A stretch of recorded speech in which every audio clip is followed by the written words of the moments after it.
Today on Monkey Life, Alison's on a mission to collect a marmoset found climbing scaffolding on a large block of flats. So he must be an escaped pet or a released pet. Something spooks the lemurs. This is all a combination of alarm calls, contact calls, and territory marking. And the hunt is on when the spider monkeys get sweet treats.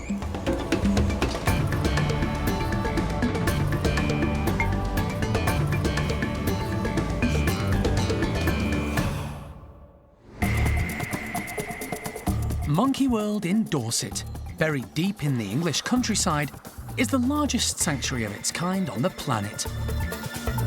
The team, led by Dr. Alison Cronin, rescue and rehabilitate abused and unwanted primates from all over the world. You can try and get him on a branch. Hey, you, come on. The park provides a home for more than 250 monkeys and apes from 22 different species.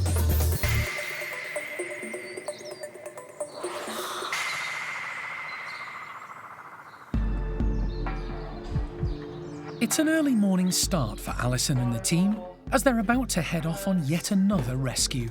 But this one is rather unusual.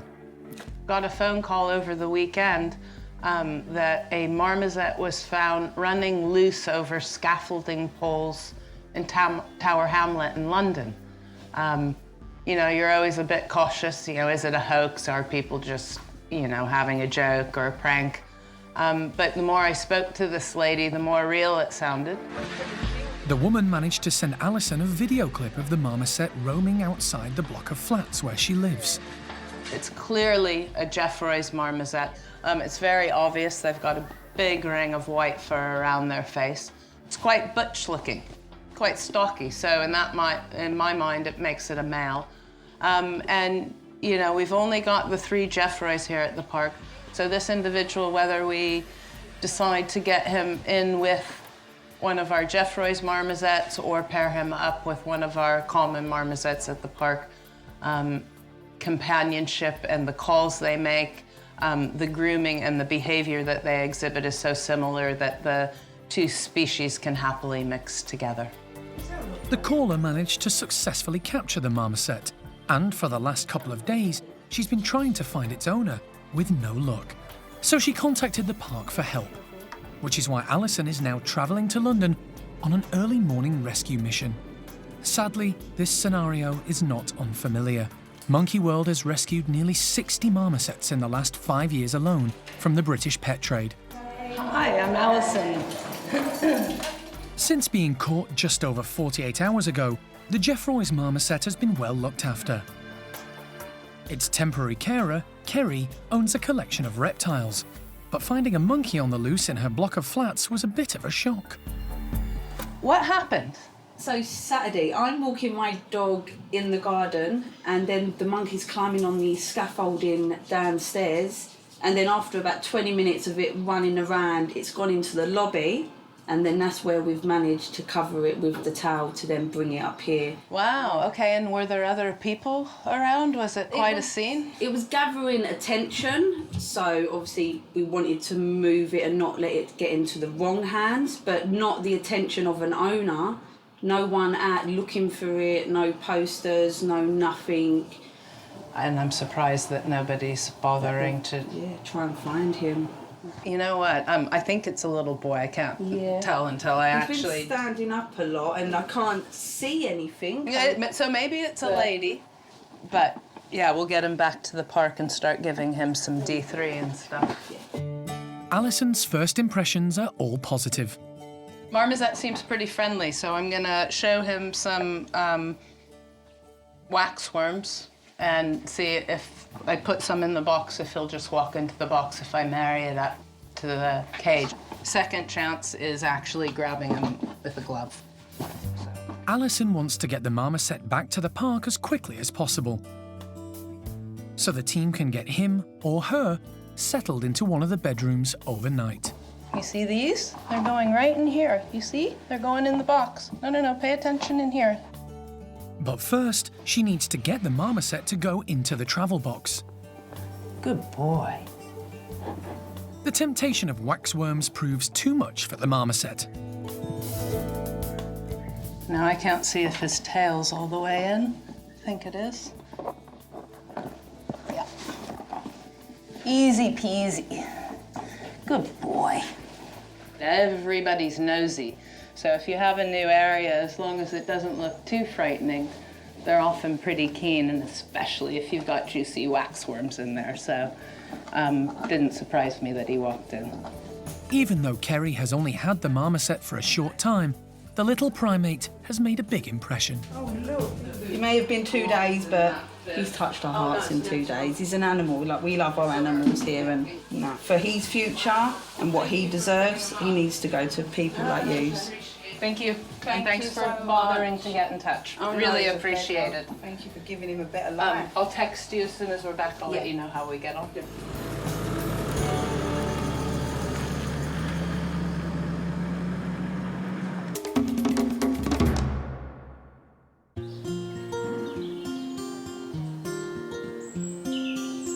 It's a beautiful day at the park, and Hananya's group of chimps are all outside, chilling, foraging, and generally soaking up the warm sunshine.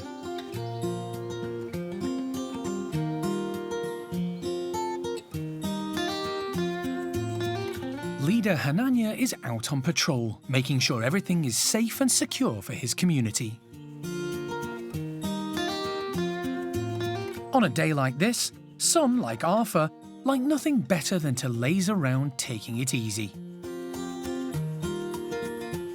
whilst others spend their time grooming.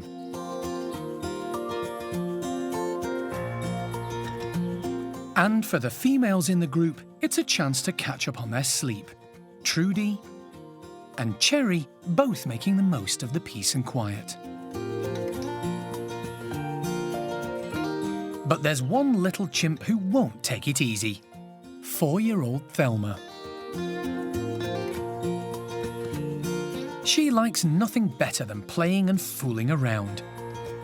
And she loves to get the older chimps to join in too. Especially her favourite uncle, Simon.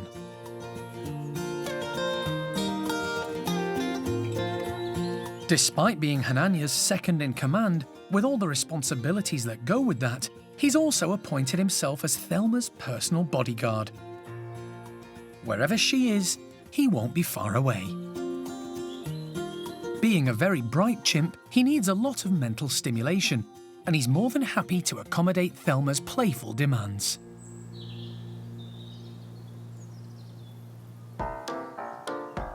But it's not just the little ones that like to play. Shamak is in a cheerful and mischievous mood. And if he can get his mate Simon involved, even better.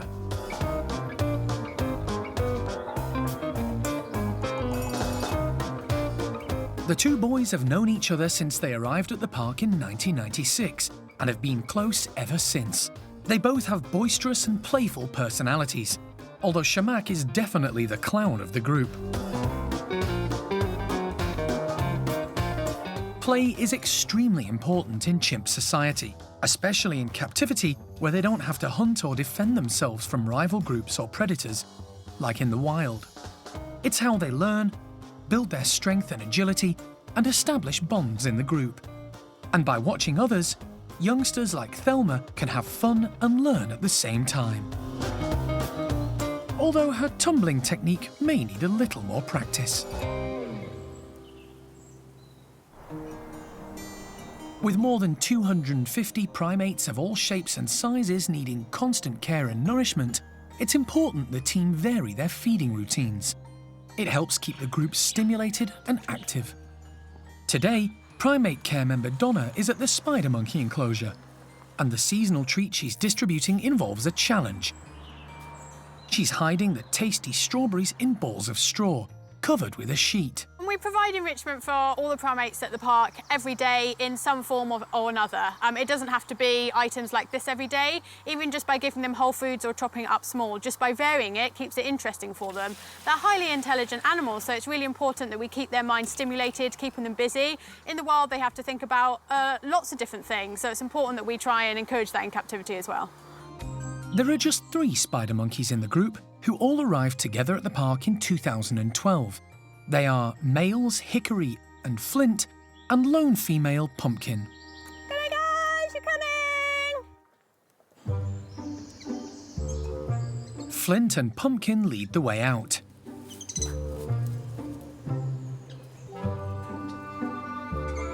Flint heads straight over to investigate what's hidden under one of the sheets, but seems slightly perplexed by it all. Pumpkin has no such problem. It takes her only a few seconds to work it out, and she's soon able to tuck into the hidden strawberries. She's the most confident of the 3, and the most dominant. She easily stretches out, using her prehensile tail as an anchor while grabbing the fruit. In the wild, spider monkeys use this 5th limb to get around the treetops. It helps them to get to fruit hanging beneath branches that are otherwise difficult to reach. By hiding the strawberries in hanging straw balls, Donna is trying to encourage these natural behaviours. Flint still hasn't worked out how to get to the hidden baskets. He's not having much luck from below. A change in tactics is called for. He attacks the straw balls from above, ripping a hole in the sheet so he can get to the strawberries hidden underneath. Meanwhile, Pumpkin has spotted one of the water tubs Donna has also put out. They contain more strawberries, plus colourful toys to keep the spider monkeys busy.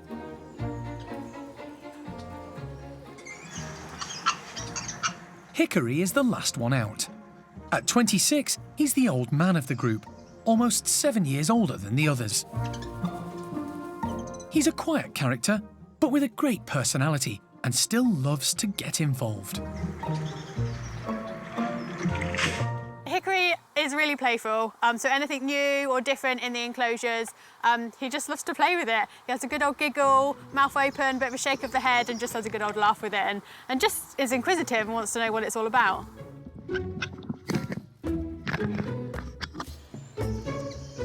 Pumpkin has decided the quickest way to get to the fruit is to tip it out of the tubs.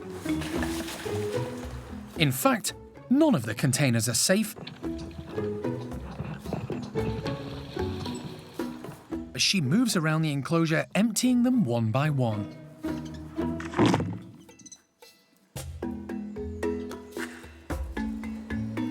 Flint is still totally engrossed in the hidden strawberries, although he's had enough of the hanging sheet. It's been really great today. It's nice to be able to see the spider monkeys all out together and interacting. They are a little bit more different to some of the other primates that we have throughout the park, so we just have to be a bit more inventive with the items that we give them. But yeah, it's really nice to do different things for them, just take a bit of time out to watch those natural behaviours.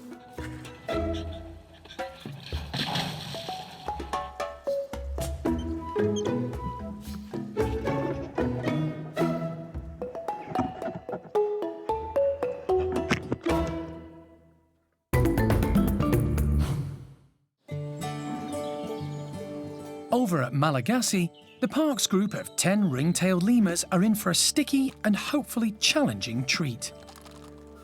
Karen is putting out plastic balls smeared with honey and jam and filled with sunflower and pumpkin seeds. But it comes with a twist. Amongst the filled balls are some empty ones. It's all part of keeping the lemurs interested and stimulated. So when animals out in the wild go off looking for food, they're not necessarily always going to find food, so not every trip is going to result in them finding food. So that's actually why enrichment with nothing in is just as enriching, because if you put this out and every time they get a reward, well, that's okay, it's nice for them, but it's not interesting anymore. Whereas if they have to search through a few ones with nothing in to find something in an enrichment device, that's actually more enriching. So it's just as good to give empty things mixed in with the filled up things. Come on, guys. The troop wastes no time.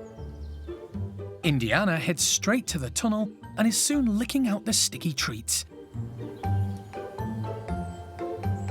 while Kaya is happy using her hands to pick out the seeds. Al is showing great balance on the ropes. Despite arriving at the park with a broken tail, he can move around incredibly well. He's now integrated with the other lemurs, but is still on the fringes of the gang. Houdini helps himself to a ball from the basket. He uses his long tongue to get at the seeds and lick the jam. In fact, all the lemurs seem to be enjoying what's on offer today. The male hierarchy within the group has undergone some changes recently, with 5-year-old twins Kurt and Friedrich responsible for the shake-up. Come on, please, Friedrich. They've been making a bid to rise up through the ranks, causing Indiana to be ousted from the top spot. But they've a way to go before they secure the leadership. Some of these guys have been together for years and have formed close social bonds. But one individual who's found it tough recently is Houdini. He's been recovering from a chest infection, and while he was laid low, one of the twins seized his opportunity.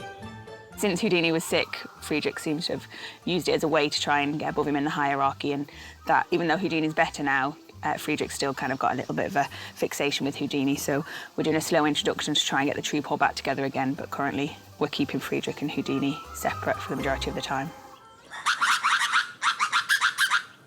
The fruit treats are forgotten as something spooks the lemurs. One of them has spotted an intruder on the edge of the enclosure, possibly a deer, and straight away the group come together. This is all a combination of alarm calls, contact calls, and territory marking, territorial calls. So I think Kaya saw something initially, so this is the alarm call, and they all just kind of band together and make the noise to make sure everyone's aware of what's going on. And then there's some contact calls, like that one there, just probably to check where everyone is. And it's kind of nice as if they do see something like a deer, because it causes them to react, and it causes them to react as a troop, so it's quite nice when we see them doing this. Ring-tailed lemurs are very different to most other species at the park. They're not monkeys, they're prosimians, meaning first primates, and are native to the island of Madagascar. Their physiology enables them to leap and bound large distances between the trees. They have big muscular legs to push off with, and soft pads on their hands and feet, perfect for landing on. Their big toe is more like a human thumb and is spread apart from the smaller toes, ideal for grasping and holding onto branches. But perhaps their strongest trait is their sense of smell. You'll know that they've got a longer snout, and it's actually a wet nose, and that's kind of indicative of their sense of smell being more important. So with these boars, they're able to get their full snout really into them to get their food out of them. That kind of shows how important their sense of smell is. And you see a lot of scent marking happening with the lemurs, and that's how they do a lot of their communication, through scent marking. Lemurs have extremely sharp saber-like teeth, perfect for tackling a variety of foods, and lethal when it comes to defense in a fight. Their fabulous long fluffy tail isn't just for show. So the tail for lemurs is communication, a lot of it. So as they're walking around, the tail is up, and that's kind of a way to keep an eye on each other, and they'll follow each other through the grasses as long as they can see their tail. They use it up in the tops up here like a counterbalance. So as they're walking along the branches or the rope, it will be going from side to side, and that's just to keep them balanced on the rope or the high branches that they're on. They use it as a scarf. Temperatures do get quite cold in Madagascar, in the south of Madagascar, where they live at night time at some parts of the year, so they'll all huddle together and wrap their tail around them. And they also do stink fighting, which is the coolest piece of behaviour ever. So they'll rub their tail past a scent gland that's on each wrist, and then they'll put their tail over their head and flick it at their opponent, and basically sending their smell towards their opponent. And the strongest smell will be the indicative of the stronger male.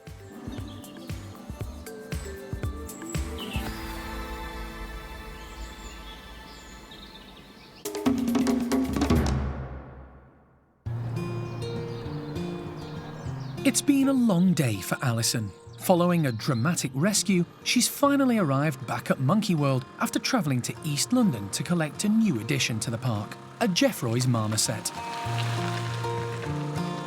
The small monkey team are ready and prepared to take charge of yet another primate victim of the British pet trade. You are beautiful. Yeah, nice, eh? Yeah, not bad. The marmoset was found by a resident in a block of flats. She spotted it climbing on nearby scaffolding. Animal lover Kerry managed to capture the tiny monkey and, after searching for an owner with no success, contacted Alison for help.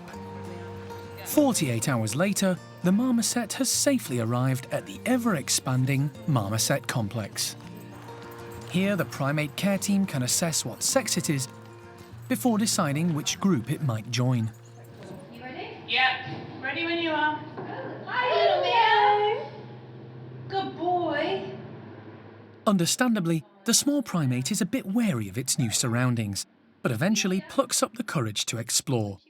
Now Alison and the team are able to get a good look. Anything one way or t'other. And straight away, there's a surprise. That's a girl. Yes. Well, there are no big testicles. Oh, yeah. Yeah. Female. We can now confirm that the new arrival, Jeffroy's, is a girl, and now we'll just have to work out a name for her. And I think getting a good diet and some vitamins into her that she needs, she'll be right as rain. Despite there being nearly 60 marmosets at the park, only 3 are Jeffroy's, with the vast majority being common marmosets. The female's arrival means there are now 2 Jeffroy's boys and 2 girls. The team are thinking of putting the newbie in with fellow Jeffroy's Fred and his mate Sammy. Sammy's getting on in age, and if the new female integrates well into the group, she could be a perfect partner for Fred in the future. We'll just settle her in for tonight, see how she's doing in the morning, and come up with a plan of who we think would be the happiest match for her. We'll give her the best life that we can and try and find her a sort of happy, natural partner. So I'm really pleased that she's good and she's safe, most importantly.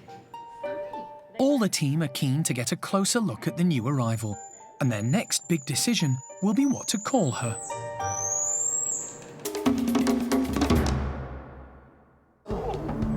Next time on Monkey Life, concern for the health of Chimp Sally. She's very lethargic and listless and weak. She's a lot weaker than normal. And a cracking treat for the chimps, but Gamba pushes his luck with Cindy.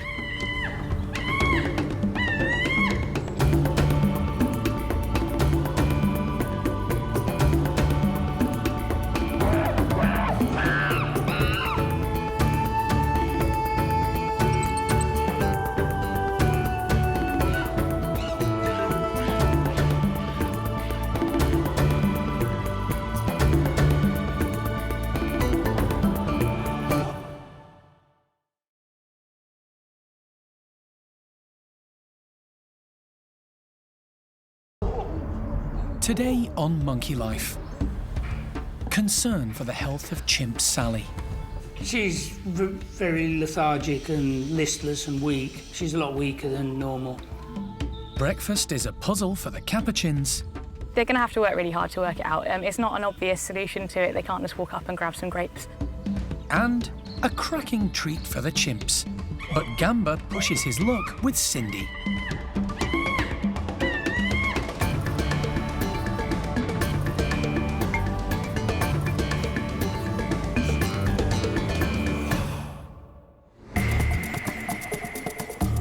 Monkey World in Dorset, buried deep in the English countryside, is the largest sanctuary of its kind on the planet.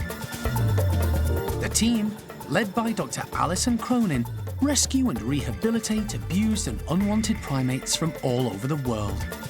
He's a sweetheart, he is, isn't he? He's lovely. And you are as well. The park provides a home for more than 250 monkeys and apes from 22 different species.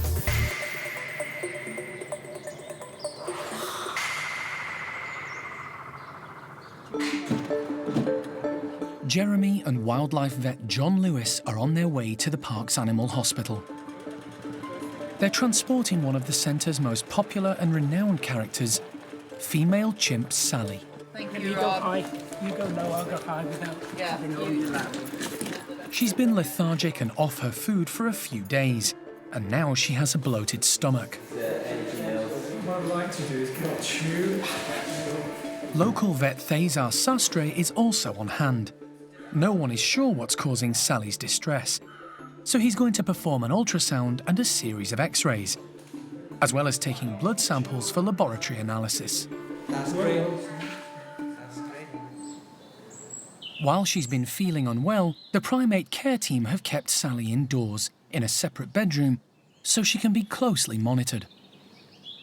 The rest of her group, boisterous Brian and Rodders, along with Lulu and Ash, have been spending most of the day outside. It's a worrying time for everyone, and Jeremy in particular. For the last few days, he's been spending extra time with Sally, giving her some one-on-one TLC and trying to encourage her to eat and drink. This is Sally, and she's not well, are you, puppet? Eh? Jeremy and Sally have had an incredibly close relationship since she arrived at the park back in 1993, when she was thought to be about 4 to 5 years old. Well, very concerned. They don't know what's the matter with her, and she's obviously very poorly. She's been looking pale for a couple of weeks, and I managed to get a little blood sample from her, and we found that she was anemic. She's very lethargic and listless and weak. She's a lot weaker than normal, and she wants to go to bed and sleep a lot of the time.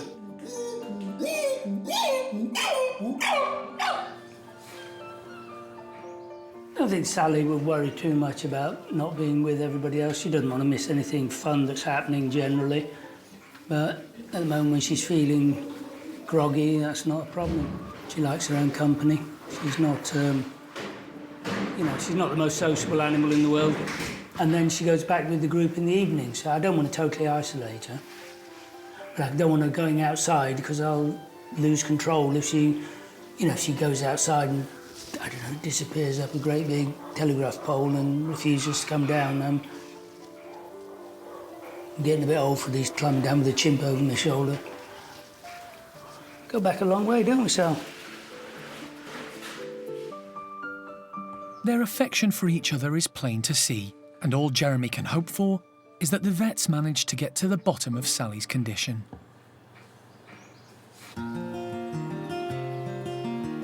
While Jeremy comforts Sally, another of the chimp groups is enjoying the sunshine and tucking into a protein breakfast. Paddy's old gang are having eggs, some hard-boiled and some raw. One thing's for sure, the chimps think it's a cracking treat.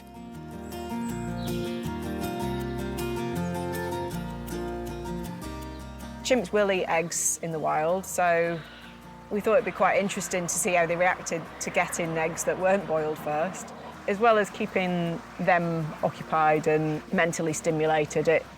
It's nice for us to see them enjoying something new as well. It's been just over 18 months since they lost their long-standing leader, Paddy. The majority of chimps in this group are elderly, some in their mid to late 30s. In fact, 5 of the original 9 who first came to the park form the backbone of the troop. Since Paddy's death, no one has yet stepped forward to fill his shoes, although female Cindy seems to be nominally in charge. It doesn't matter too much that there isn't an outright leader at the moment. They're in a safe place. They don't have the same competition for food as they would in the wild. They don't have other groups encroaching on their territory like they would in the wild. And the other thing is that because we're a rescue centre and we don't actively breed our individuals, again, one of the dominant males' roles is to be mating with the females that come into season. So because we don't have that, it's another reason why it's not a massive problem. In theory, the natural successor is Paddy's son Bart, but he's still young with a lot to learn. he's also still coming to terms with a whole lifestyle change after recently being diagnosed with type 1 diabetes. Thankfully, he's made huge strides with his recovery. But becoming leader of this group may be a step too far for now. With wild chimps, you wouldn't expect them to sort of take on that position until they're sort of 18 to 20 years old, or maybe even 25. Bart's only just turned 11, so he's got plenty of time to sort of grow into that role. With some formidable females in the group, the most prominent being two of the park's original 9, Cindy and Beth, order has been maintained. Although one chimp who likes to push the boundaries is Gamba. At 27 years old, he's a fun-loving chimp who hasn't completely grown up. He may have his eye on the top spot, but winding up and goading Cindy, who used to carry him about when he was young, isn't the way to go about it. It's really important that we do keep an eye on the group dynamics, because sometimes we need to alter how we do things to cater for that and to respect the hierarchies as they develop. So it is important that we respect the same hierarchy that they decide. Keeps us on our toes.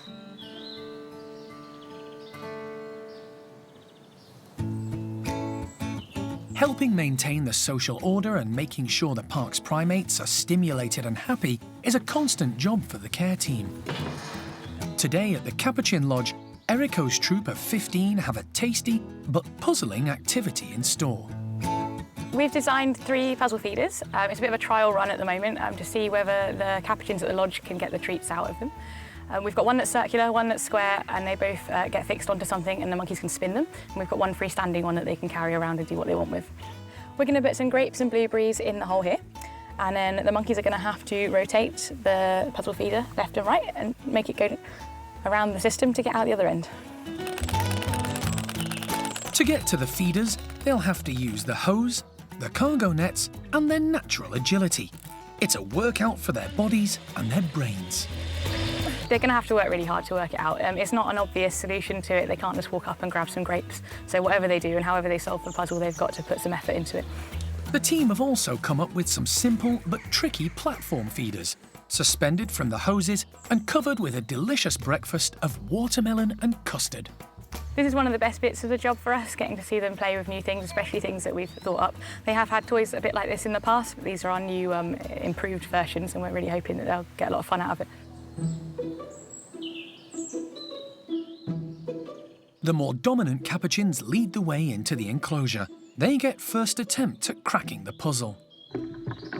The low rankers have to watch and wait their turn. Leader Eriko goes straight for the puzzle feeder on the ground. He's strong, tenacious, and determined.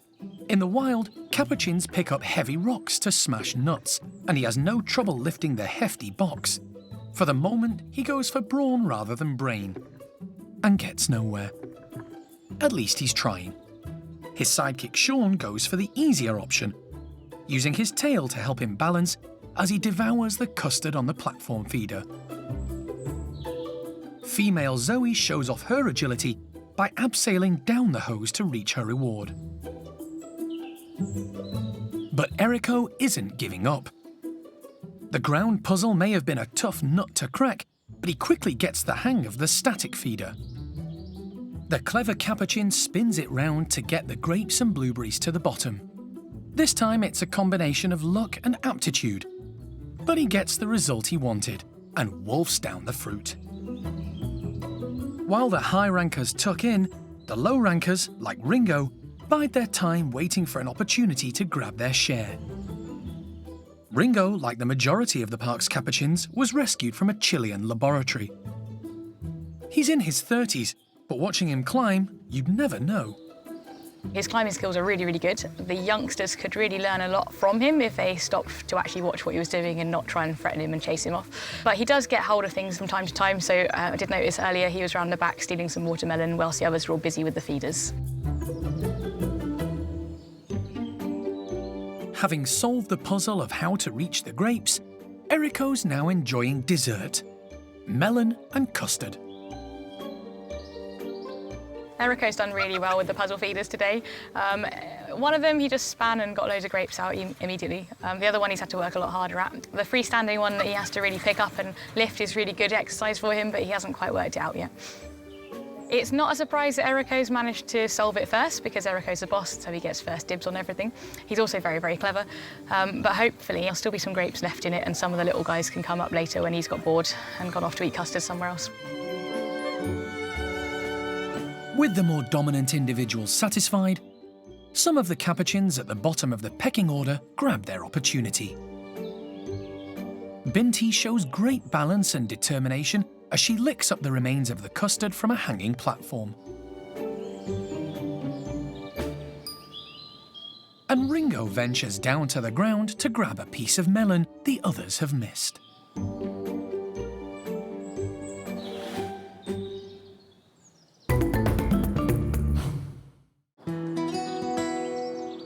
One of the park's newest arrivals is squirrel monkey Nueve. She came from Chessington Zoo a few months ago, but has settled in quickly to life at Monkey World. Nueve has joined the group that includes elderly females Topsy and Turvy, along with another female, Azzy, and lively young male, Charlie. They live alongside Saki monkey, Chloe. Today the group are about to be given their morning feed, but with a difference. Primate carekeeper Hannah has gathered a number of tube feeders with various sized holes. Inside is a special treat of live mealworms hidden in wood wool. So it made it more difficult for them with some enrichment. So we've hung it up on the branches, which means they have to use their agility to hang down and get it. Also, it's hidden quite well in some wood wool. It's a little bit more difficult for them to hunt for their food like they should do in the wild. As always, it's young Charlie who leads the way. He's a bright and confident boy who loves a challenge. His new housemate, Nueve, isn't far behind, although she's a little unsure about all the colourful objects hanging in the enclosure. Straight away, Charlie shows her what to do, although he gives up far too easily with this one. But when he can actually see the wriggly treats in one of the clear tube feeders, he decides to persevere and is soon rewarded with a tasty mealworm. Initially, Nueve goes for easy pickings, finding some fruit Hannah placed on the platforms. And Turvy opts to do the same. Charlie's got the hang of the fiddly tube feeders and is making short work of capturing the wiggly worms. But confused Nueve takes the full-on approach. She hasn't quite got the knack. Being a youngster, she's constantly on the go and hasn't developed the patience needed just yet. However, it doesn't dampen her spirits. Our newest arrival, Nueve, is getting on really well. She's very cheeky. Being the youngest, she does like to push the older one's buttons and sometimes does get told off for it, which is what she needs. But yeah, she's very mischievous and very playful. Saki monkey Chloe finally makes an appearance. She ignores all the feeders around her and heads straight for the fruit and nuts. Almonds seem to be her food of choice this morning. She's not as keen on insects as her housemates. Just over a year ago, Chloe lost her fellow Saki partner, Jethro, who sadly passed away. Although she gets on fine with the squirrel monkeys, it's clear she needs another Saki companion. And the team at Monkey World have been actively searching for one ever since Jethro's death. For now, she'll have to make do with her 5 squirrel monkey housemates. But at least it's a frictionless group, where everyone seems happy to coexist together.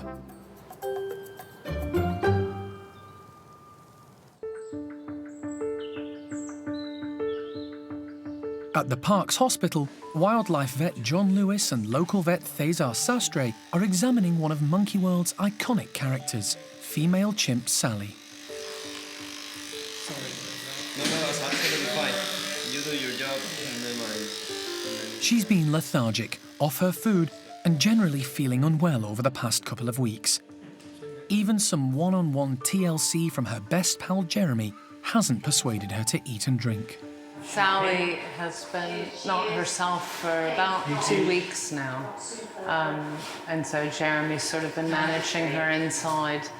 We had John back in to just get some quick bloods off of her a week ago and found that she was profoundly anemic. But then her blood results give all kinds of mixed conclusions. And she hasn't really been improving, and then as of yesterday, she got a massive swollen belly, which meant she's accumulating fluid. So emergency rush job overnight. I organized for John and Cesar to come in to do an ultrasound, to do another blood sample so that we can see how she's changed from 1 week ago to now. And that might give them some better clues as to what her issue is. And it's really very concerning. I'm not sure how this one's going to play out.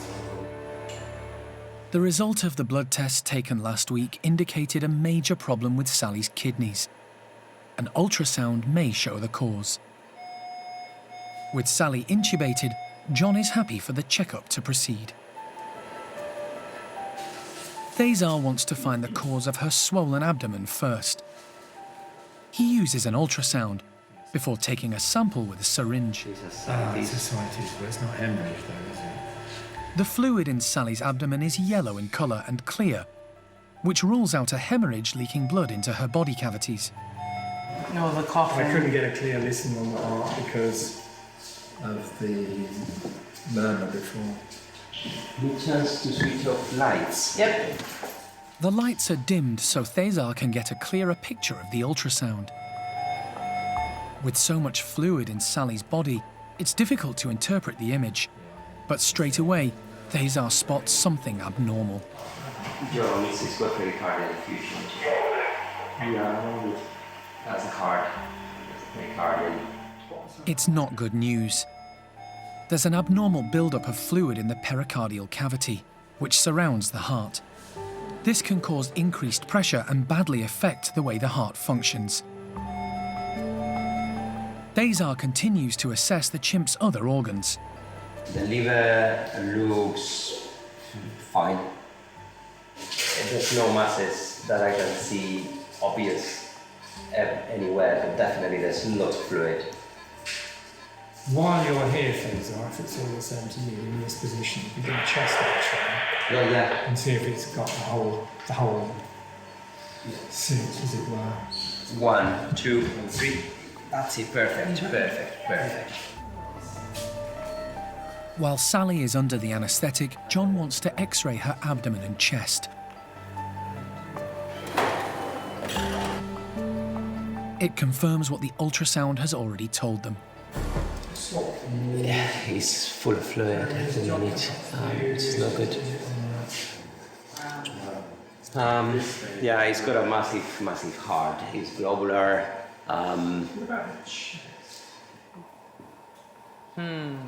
It's a bit odd.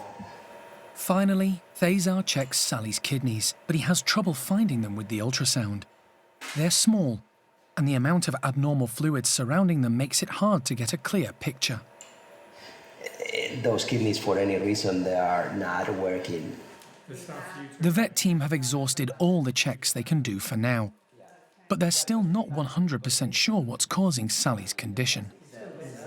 We still don't have a diagnosis, which is incredibly frustrating, but that's veterinary medicine half the time. Some of the blood indicators of kidney failure are extremely high in her, but she doesn't look like an animal with kidney failure, and there's a look to them. It is a bit of a curious case. It's difficult to explain all the key features of it in one clear diagnosis. But, you know, it doesn't matter if we don't diagnose what's wrong with her. If she gets better, if we can treat her symptomatically and that works, clearly it's better if you get a clear diagnosis. But at the moment, we don't. Alison knows just how important Sally is to everyone at the park, staff and visitors alike. Sally's been a key player at the park, not just her herself, but for all of those youngsters she's helped bring on. So You know, she's really important to us for Jeremy. You know, I'm really concerned about him and how he's going to do. But we're not giving up yet. We still have, you know, the concern today was that they were going to scan her and just find a massive tumor where her kidneys should be or something like that. So we're left with perhaps even more questions than we started with right now, but at least we're giving her medical treatment now to get rid of some of the excess fluids and seeing if she stages a recovery or if we can get any more clues from the investigations we've done today. But yeah, it's a really concerning time, and needless to say, we'll do everything we can to try and pull Sally through this. Sally is returned to the bedrooms, where John and Jeremy can monitor her until she starts to come round from the anaesthetic. Hopefully the samples being sent for analysis will give them a better idea of what's causing her condition and allow the team to treat this very special and much-loved chimp.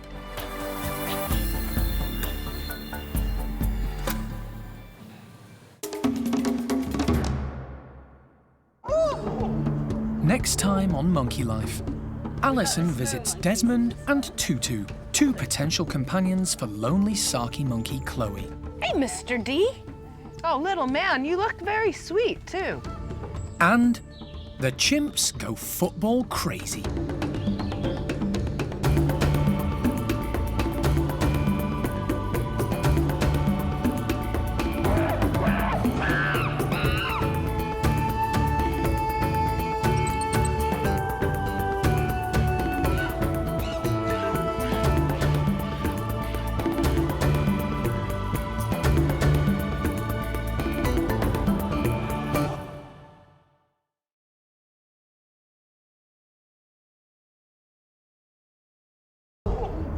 Today on Monkey Life, Alison visits Desmond and Tutu, two potential companions for lonely Saki monkey Chloe.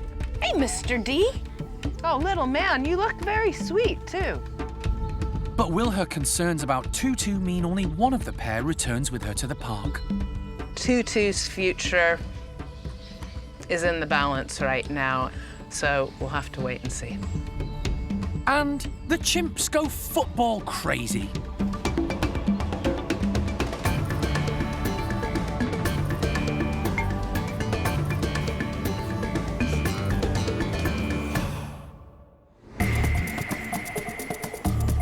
Monkey World in Dorset, buried deep in the English countryside, is the largest sanctuary of its kind on the planet.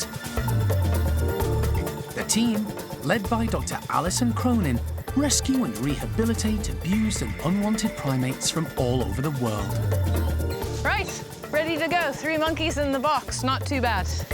The park provides a home for more than 250 monkeys and apes from 22 different species.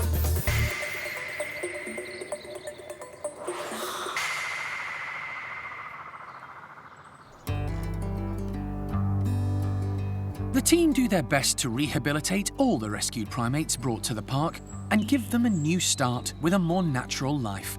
And that includes companionship of their own kind. But sometimes it isn't possible, and the team must come up with new ideas to provide the primates with company. Elderly Saki monkey Chloe has benefited from living with the park's oldest group of 5 squirrel monkeys, since her partner Jethro died a year ago. He was one of the park's most endearing characters, and since his loss, the team have been keen to find a new Saki partner for 27-year-old Chloe. After much searching, they finally come up trumps. So today is a really, really exciting day for us on the small monkey section. Alison is just on her way to Sheldon Wildlife Trust in Devon to pick up 2 male Saki monkeys to be friends with Chloe, our female Saki monkey. So it's really exciting. We're really happy for her that she's going to have companionship of her own kind. They're father and son, called Desmond and Tutu. Desmond's the dad, he's 10 years old, and Tutu is his son, he's 4. So we're really lucky that we found them, and we're really glad that it's happening and really looking forward to it. Chloe has coped well since Jethro passed away, but recently she appears to have been missing the company and interaction of her own species. The situation may have been compounded by the arrival of a new and rather boisterous squirrel monkey, Nueve. Nueve is quite young. She's very active, she's very playful, but she thinks a big ball of fluff that is Chloe is quite entertaining. So she'll nip up and she'll pull her tail a little bit, or she'll give her a little prod. And then when Chloe reacts, then Nueve thinks it's hilarious fun and carries on doing it. So Chloe tries to avoid Nueve as much as possible, and we sleep them separately so she doesn't have to deal with them. She gets a good night's sleep, and some days she decides that she doesn't want to go anywhere near Nueve, and that's fine, and we allow that as well. So she's just seen as a bit of fun from Nueve, but Chloe doesn't quite see it like that at the minute. While Alison is on the road to Sheldon in the neighbouring county of Devon to collect the pair of Sakis, at the park the team are prepping one of the enclosures, plus a couple of bedrooms, in the marmoset complex. Desmond and Tutu will spend their first days here while the team assess them, checking their mobility and carrying out medical checks.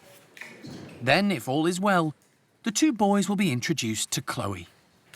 So we just want to give them a bit of time to get used to us and give us a bit of time to get used to them, and just see how they're doing and monitor their well-being and their health. Following a 2-hour journey, Alison arrives at the Sheldon Wildlife Trust. Hello. Hey, how are you? Good, so good to see you. It's really good to see you, Ro. The park in Dorset has a strong association with Sheldon. Just last year, Monkey World was the quarantine centre for 5 Bengal slow lorises, rescued from the black market in Hong Kong. 2 of them, Tina and Bob, moved on to live happily at the centre in Devon.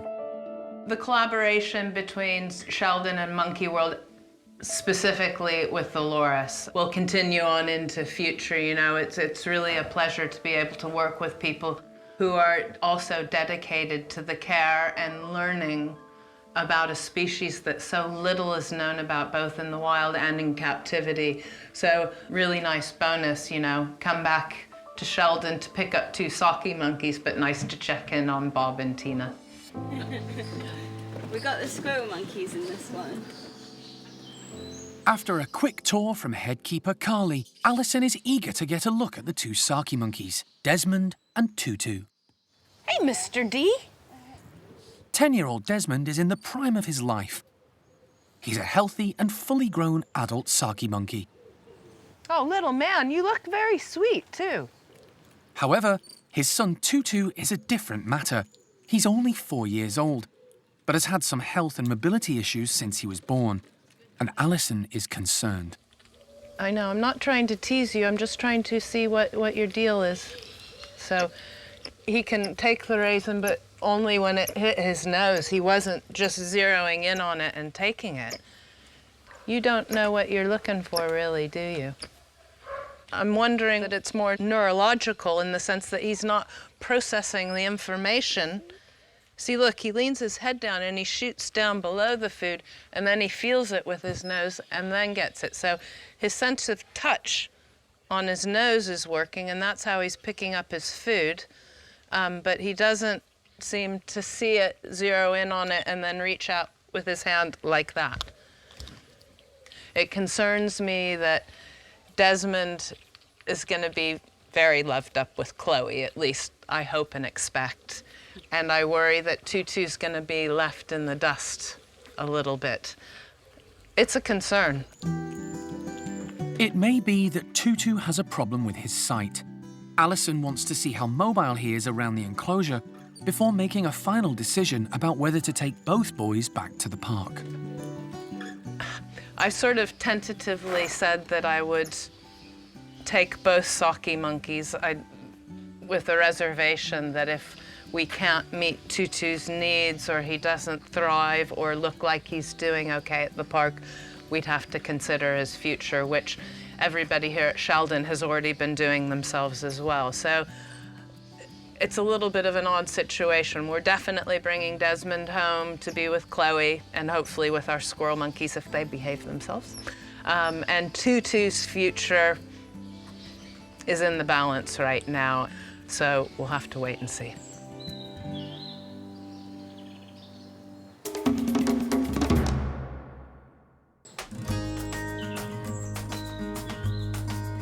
Summer has well and truly arrived at the park, And with temperatures soaring, the primate care team are doing everything they can to keep the primates cool and hydrated.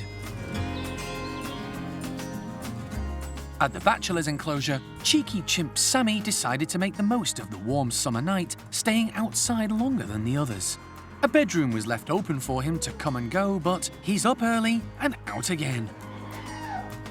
Now the rest have woken up and are being let out to join him. As usual, the boisterous bachelors like to make their presence known to everyone in the vicinity.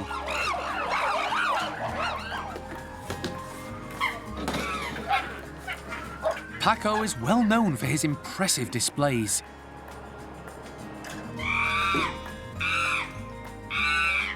Meanwhile, Rocky gets on the wrong side of Buxom and is put in his place.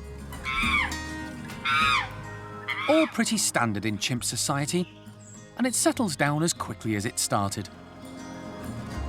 Freddy's already soaking up the early morning sun, looking relaxed and well following a recent operation.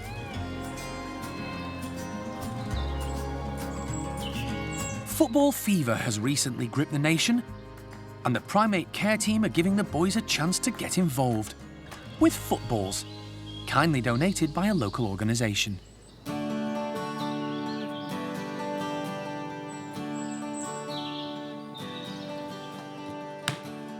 Paquito hasn't quite got his head around the rules just yet.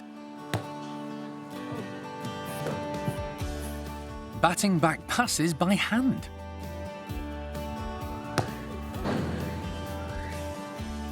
Much more of this and he might get sent off. Seamus, however, is a natural, showing off his dribbling skills with 2 footballs. But when it comes to shooting, he hits the post. Sammy likes to practice his throw-ins. And boy can he throw. Right into Paddy's enclosure next door, where young Bart eagerly scoops up the balls to play with. Some of the boys are wondering if the footballs have any treats inside. Butch is ripping one open with his teeth. As is Paquito, but with even more enthusiasm.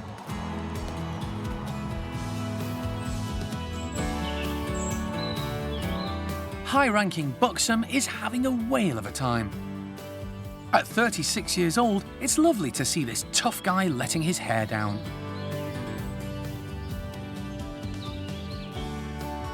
And just having fun.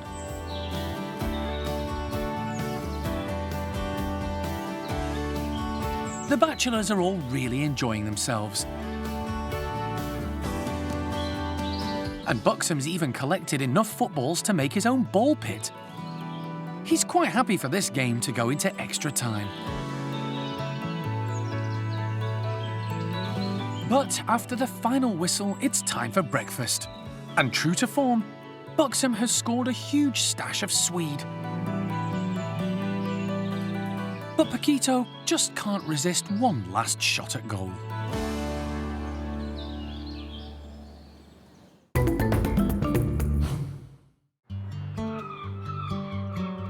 Alison is in Devon on the south coast to pick up 2 male white-faced Saki monkeys from the Sheldon Wildlife Trust.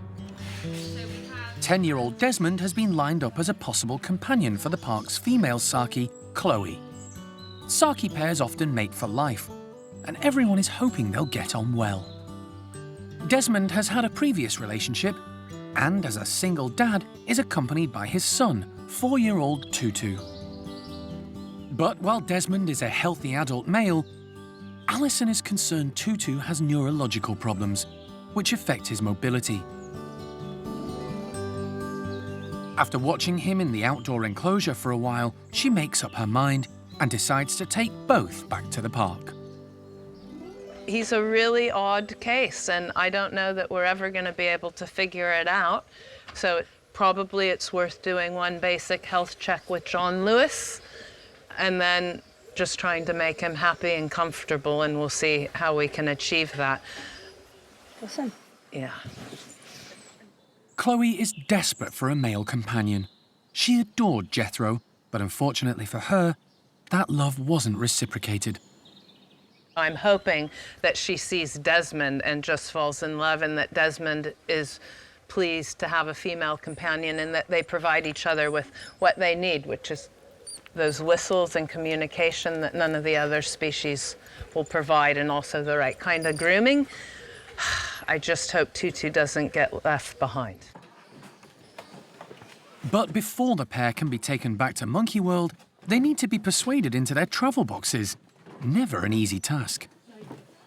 We're gonna try and make them the most interesting place going, with nice tasty treats inside, and then just go in and sit alongside the boxes side by side and see if we can lure them into the boxes so that we can quietly close the door without having to chase them.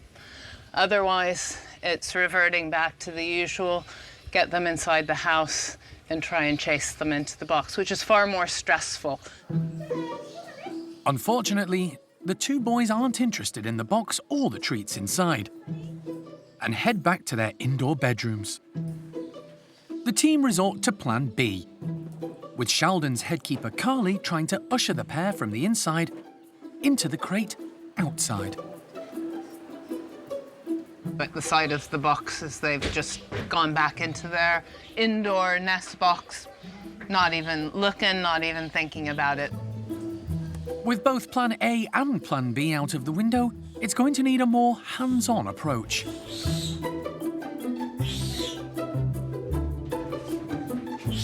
Tutu isn't too much of a problem.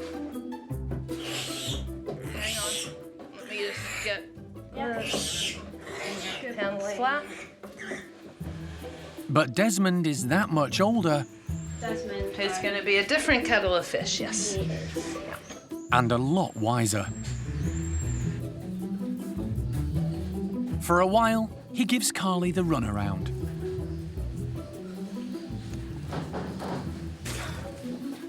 But finally, she manages to grab him.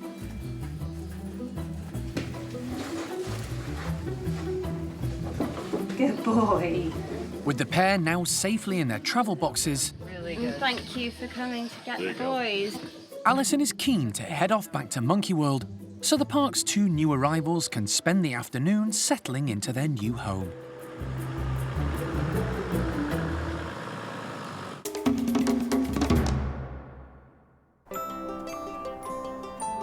Monkey World's top priority is to offer all of its primates a suitable, forever home.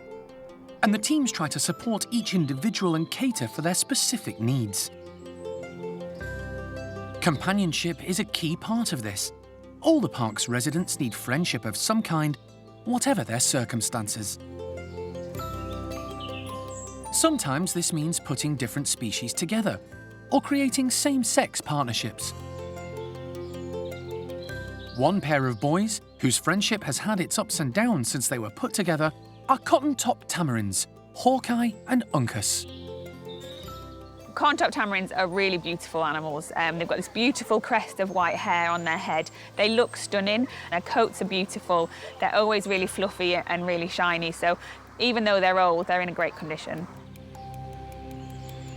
These two, they're not the most active of primates that we have here at the park. Like I said, they are old, so they do quite a lot of sunbathing. They really do like the sunshine.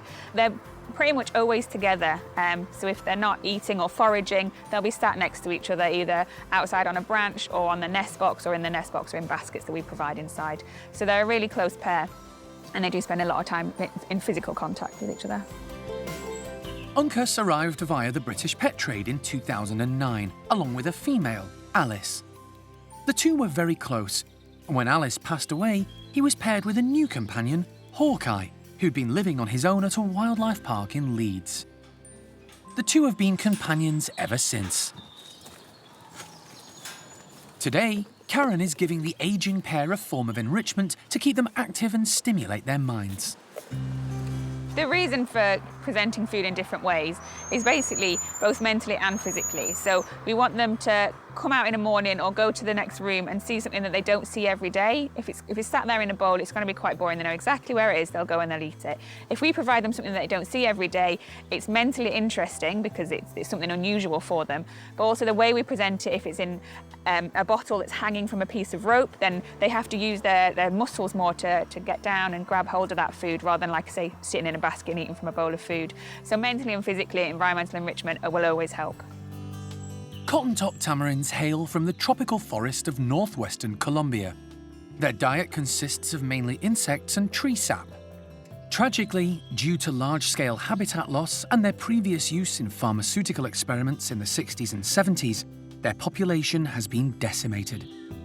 They're now one of the most rare primates in the world and are critically endangered, with less than 1,000 remaining in the wild. While no one can predict the long-term future of the species, at least for Uncas and Hawkeye, life is relaxed and happy, mainly because of their companionship and the dedicated care they receive from the team.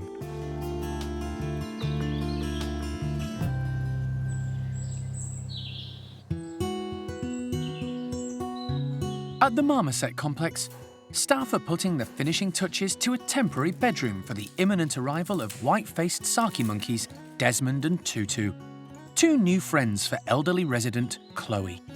Well, the whole team is just really excited for Chloe to have companionship of her own kind, but also, hopefully, a companion that interacts with her slightly more than Jethro did. Tutu's still got the juvenile colours, so he's very beautiful. And Desmond is pretty handsome, so yeah, I think they're gonna be a wonderful addition to our section.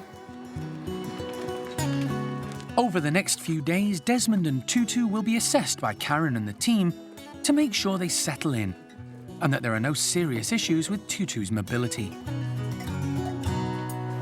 Hi, you. Hi, Mr. Frank. I know, it's a new box. Only then will they decide when to introduce Chloe to her new companions. I think we should let Desmond out first. Okay. I think that's him. Before releasing the pair, Karen takes the opportunity to weigh them in their boxes. Okay. Desmond is going to be released into the bedroom first. Come on, Mr. D. Good boy. Come on, Desmond. Excellent job. Excellent. You go on through. Perfect. And he doesn't need any time to think about it. He's straight in and up onto the new branches and perches just installed by the team. With his dad ahead of him, Karen hopes son Tutu will be just as quick to follow him in. But he's nervous and staying put in the box. Come on, Tutu. He is not moving. Karen decides to leave the box open and let Tutu come out in his own time. Mr. D. And once he plucks up the courage, he heads straight for Dad.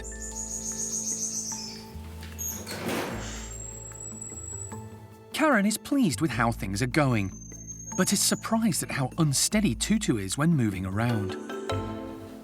Yes, we obviously know that Tutu has some mobility issues, a little bit worse than I was probably expecting, but I think it just needs some time to get used to the new environment and where everything is. And obviously, the more we watch him, and we can see any problem areas and we can adapt the enclosure more. Yeah, it's just watching how they get on. But yeah, they look gorgeous. You know, I really couldn't be happier. Desmond is flying about, leaping from branch to branch, exploring everything, announcing when he's found more nuts. That's going really well. And Tutu took a few seconds to come out of the box, but he has, and as soon as he got up into the branches, he's a bit wobbly, but actually doing really good and moving about all of the different food spots that Karen's put out for him. So I'm actually surprised how well Tutu, but both of them are doing, so that's great. Next step for the pair will be to investigate their new outdoor enclosure, and then meet female Saki, Chloe.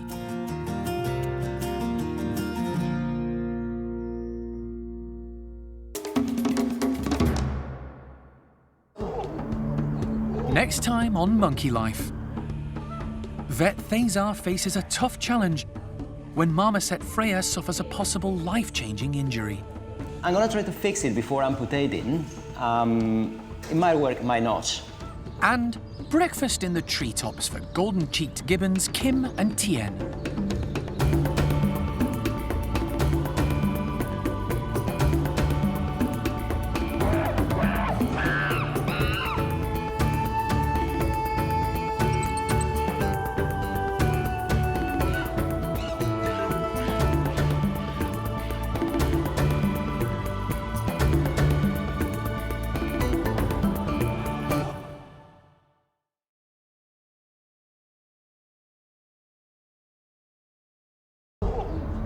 Today on Monkey Life, vet Cesar faces a tough challenge when marmoset Freya suffers a possible life-changing injury.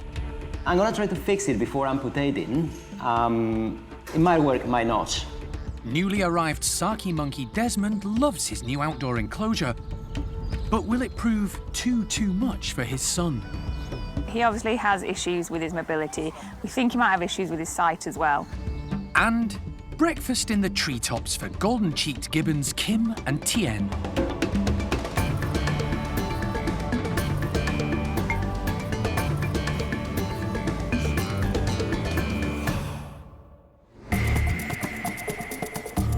Monkey World in Dorset, buried deep in the English countryside, is the largest sanctuary of its kind on the planet. The team, led by Dr. Alison Cronin, rescue and rehabilitate abused and unwanted primates from all over the world. Hello, Pipsqueak. Hello, Mimi. The park provides a home for more than 250 monkeys and apes from 22 different species.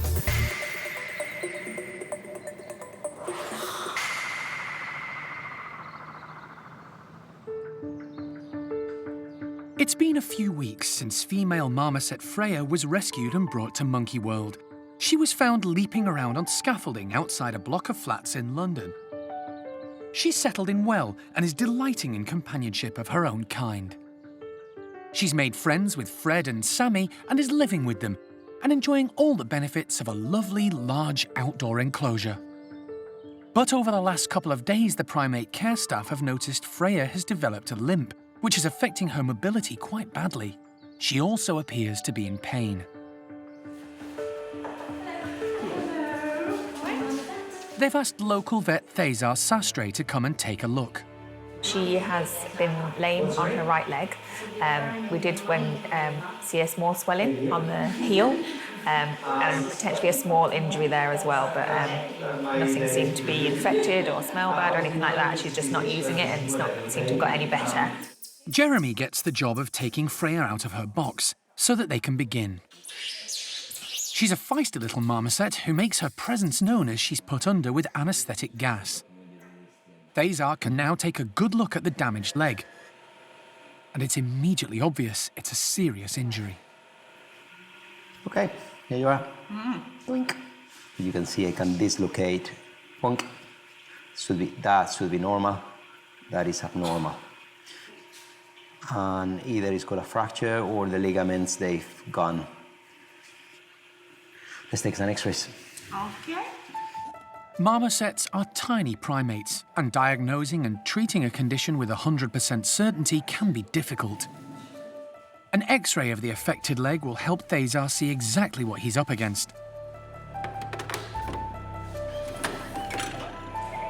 And it's not good news. So the dislocation is happening here, right? That's why all of this is so swollen. If you compare with that, you see it's very, very nice and smooth. Very little, right? And this is the hook joint, right? This hook joint, I can actually move it out, right? Yeah, there's bits of bone in there, so there's been a fracture. Okay, let's try to help this guy. Treating torn ligaments and fractures on any animal can be problematic. Because marmosets are so tiny, trying to repair Freya's leg with pins and plates would be a very complicated and unusual procedure with no guarantee of success. The other option could be to amputate. But Cesar has another idea. So what I'm gonna try to fix it before amputating. It might work, might not. But what I'm gonna do is a technique that is called imbrication. And it's basically just getting in there and try to make that ligament that is completely broken, try to make an artificial ligament with a strong material that will dissolve eventually. It'll last 6 months inside the body. So there's still a possibility that we might end up amputating this limb. But at least we know that's exactly what is happening, and you know, I'm gonna try my best to repair it. Yep, let's do this. Cesar needs to make a large incision so that he can get to both ends of the torn ligament. Yeah, here is the break. You see, that's the ligament that is loose, and that's the ligament. You see, doink, but it's completely loose and in there. So that's where it broke. Using a series of stitches, he ties up the torn ligaments, effectively making a temporary one that will hopefully keep the leg and the joint in the correct position, allowing Freya to heal. It's a fiddly but fairly quick procedure. You remember that this was dislocating, was moving like that. I cannot dislocate it now. So the imbrication is done. Like I said, might do the job, might not, but certainly this might help. Cesar is hopeful but cautious about the outcome. Yeah, we're giving the best chance. I've done it as strong as possible and did a double layer in that little area just to hold it as strong as possible. I would restrict the exercise, yes, but it's highly impossible in this case. But you know, it's got a decent chance to save that leg, that's for sure. Once Freya has come around from the anaesthetic, she'll be isolated from the others in a smaller bedroom in order to recuperate. The less active she is in the coming days, the more chance her leg will have of healing. The team are keeping everything crossed Freya will make a full recovery and continue to live a full and happy life with her new family.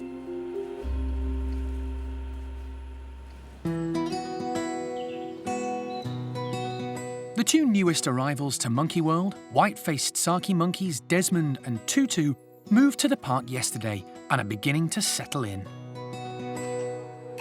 Primate carekeeper Karen has had a chance to check the pair over and is happy with 10-year-old Desmond.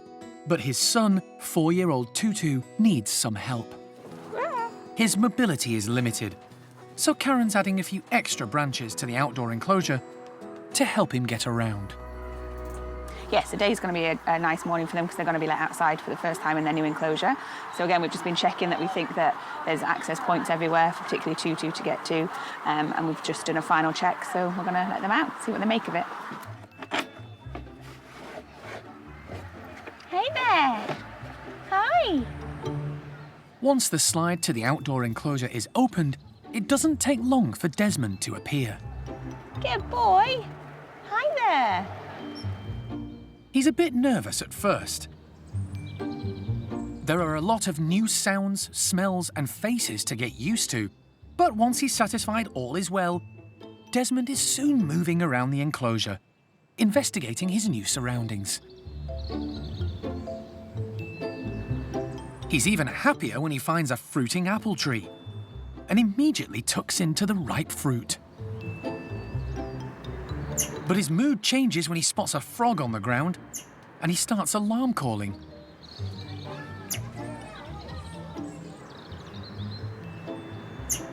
Thankfully, the little amphibian hops off, leaving a relieved Desmond to continue exploring his new home. He's been all over the enclosure, leaping around, doing really well, really happy, but really nicely keeps going back in and checking where Tutu is. And when you watch them inside, he'll go over to them, they'll nuzzle a little bit on their face, and then he'll come back outside. It's kind of like he's encouraging Tutu to come out, but it's really nice that we know that they have a really strong bond, and he keeps checking on his son, which is really nice to see. Hi, Tutu. Wanna come see? Eventually, Tutu plucks up the courage to take a look outside. But it's immediately obvious that he's struggling with his new surroundings. He obviously has issues with his mobility. We think he might have issues with his sight as well. So it's just, he has to get used to where everything is, and it just takes him longer to do that. And he has to like kind of process things a lot more, because we don't think he can see as well as most monkeys, and certainly not as well as Desmond. So you see him reaching out a lot more to find things rather than just climbing onto them. He doesn't jump because of his mobility, so you can see Desmond jumping all over the enclosure, but Tutu has to walk everywhere, and so we need a lot of more connecting branches and platforms and hosing for him. So it just took him a bit longer to figure out how to get out. I think he is happy to be moving around and happy to be in his enclosure and happy to be with his dad. So I think he's content in that sense, but we obviously need to make sure that we are keeping an eye on his health conditions and seeing if we can do anything more for him. Hopefully, with help and encouragement from his dad and support from the team, Tutu will settle in and thrive at the park. He'll also have the added benefit of extra company in the park's other resident Saki, female Chloe. I think it'd be really nice when it's a trio. I hope that Chloe will be really happy. She didn't get a massive amount back from Jethro. He wasn't that keen. He was a bit more human-focused than Saki-focused, so it'd be really nice for her to be with Saki monkeys that have normal Saki behaviour. So I think she'll be really happy, and hopefully the whole trio will be really happy.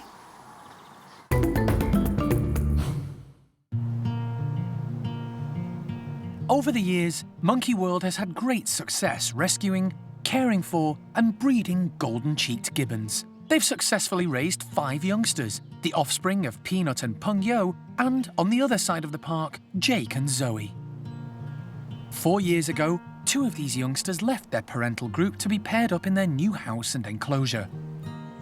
Tien, the first golden-cheeked gibbon to be born at the park, joined Kim, who's a year younger, and the offspring of Jake and Zoe. They've become inseparable. Kim and Tien as a couple, pretty much the perfect couple. They complement each other.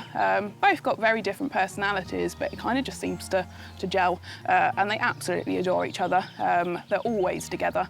If someone goes inside, the other one has to go inside and vice versa. So yeah, really nice couple together. Today, the pair are about to be given breakfast. A fresh fruit medley of physalis, figs and passion fruit.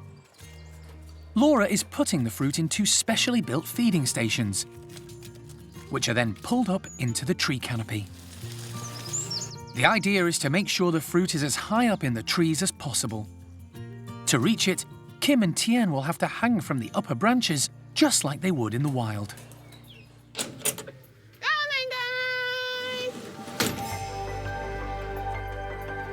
In their native habitat, gibbons travel far and wide to search for their breakfast. But here, Kim wastes no time heading straight to the nearest feeder. She loves her food and begins to snaffle it up straight away. Showing off his graceful moves, Tien swings effortlessly to the feeder on the other side of the enclosure. He's not as fixated on food as Kim and enjoys being in the trees and eating at a more leisurely pace. Plus, she doesn't like to share. Gibbons are suspensory feeders. They can hang from a branch using one arm while reaching for food with the other. The specialised ball and socket in their shoulders allows them to hang and turn almost a full 360 degrees. It's the technique Kim uses to devour all her food, before heading straight over to Tien to see what he's got left in his feed station. She's the more dominant of the 2, often leading the way, but Tien seems quite content with that. He's a much slower eater and happy to snack at leisure on some veg. Kim's character, she's definitely the bossy one. She's definitely quite full on. She is a little bit like her mum, a little bit stubborn sometimes, but other than that, yeah, very nice girly really.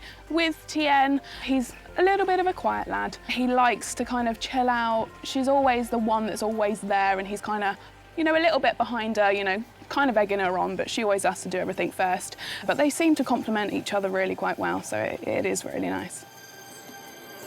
Both gibbons are spectacular to watch as they move swiftly through their tree-filled enclosure, their long arms allowing them to move effortlessly from branch to branch.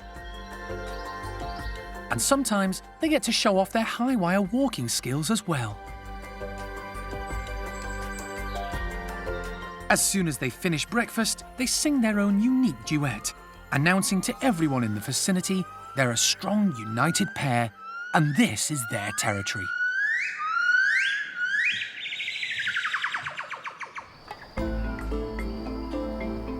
A lot of the success the park has had in caring for and rearing golden-cheeked gibbons runs in tandem with the work carried out by its sister sanctuary in Vietnam, Dau Tien. Set up 10 years ago with the full support and cooperation of the Vietnamese authorities, it's a 56-hectare island in the Dong Nai province, 160 miles northeast of Ho Chi Minh City.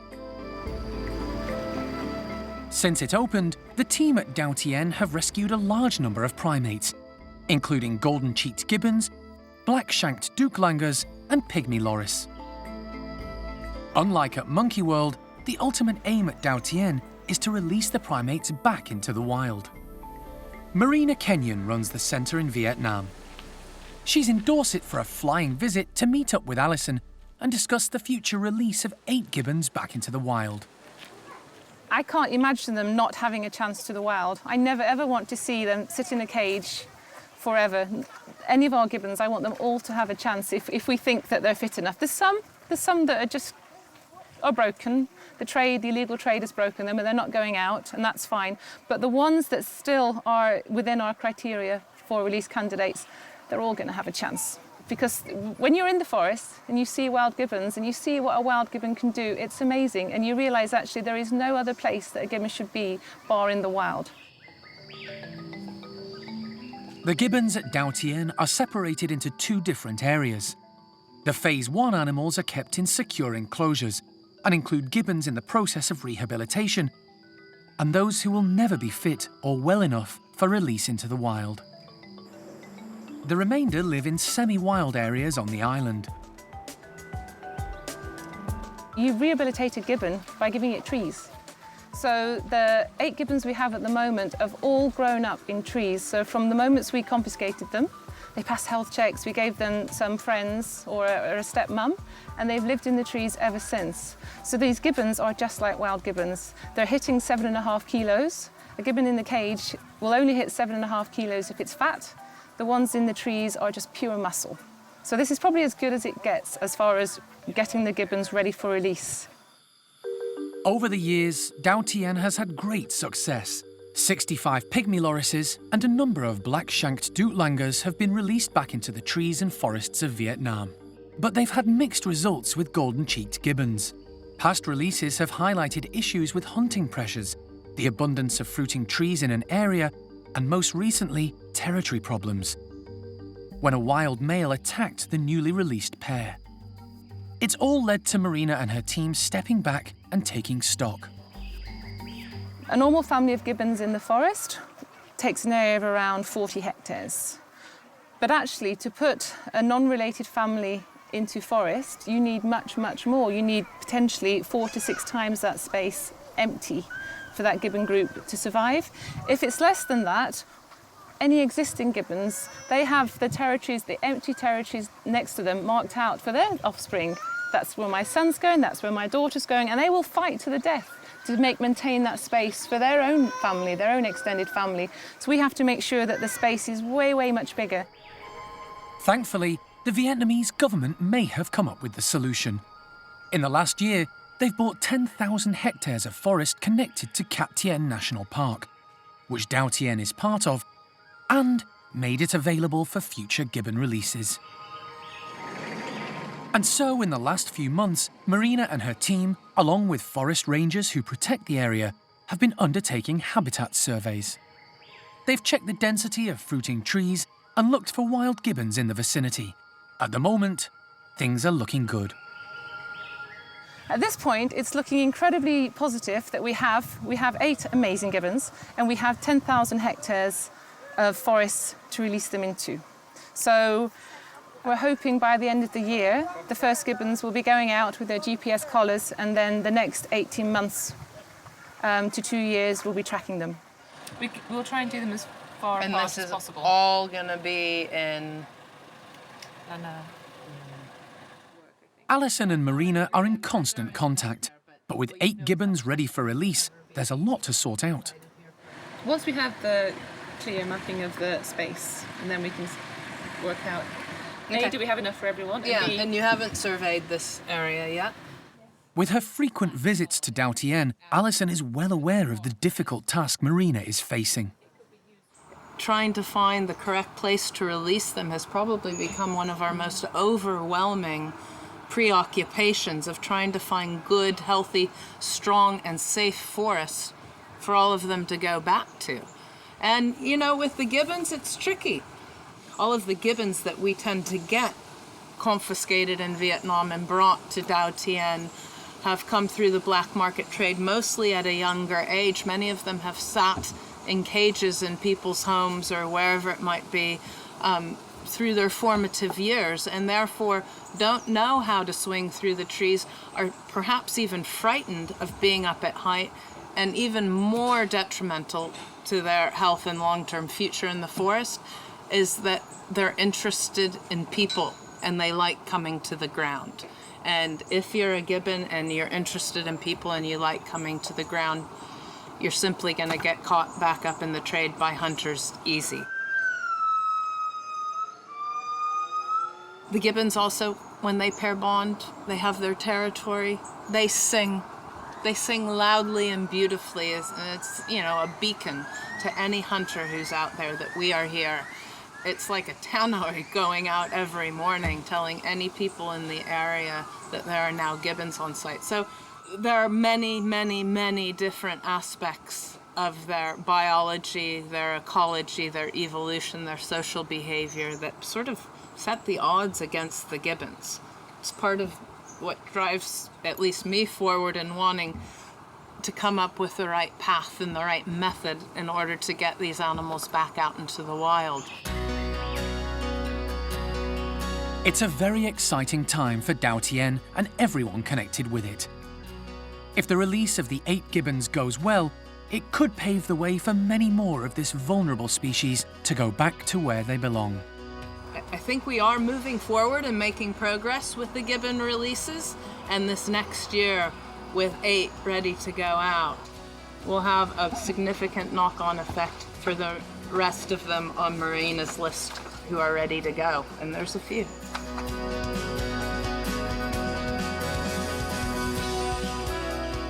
it's been a long time coming, and it's so good that no one's given up.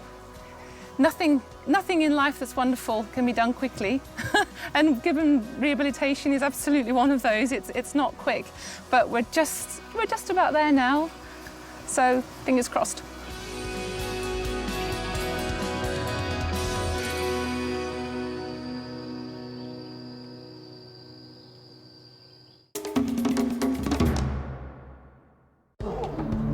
Next time on Monkey Life. A heart-stopping moment for the team when something goes wrong as Gibbon Kitty is prepared for a health check. Still really, really low. We need a bit of atropine. We have a heartbeat. Yeah, but it's very slow. And flirty females try and put Capuchin Winslow off his dinner.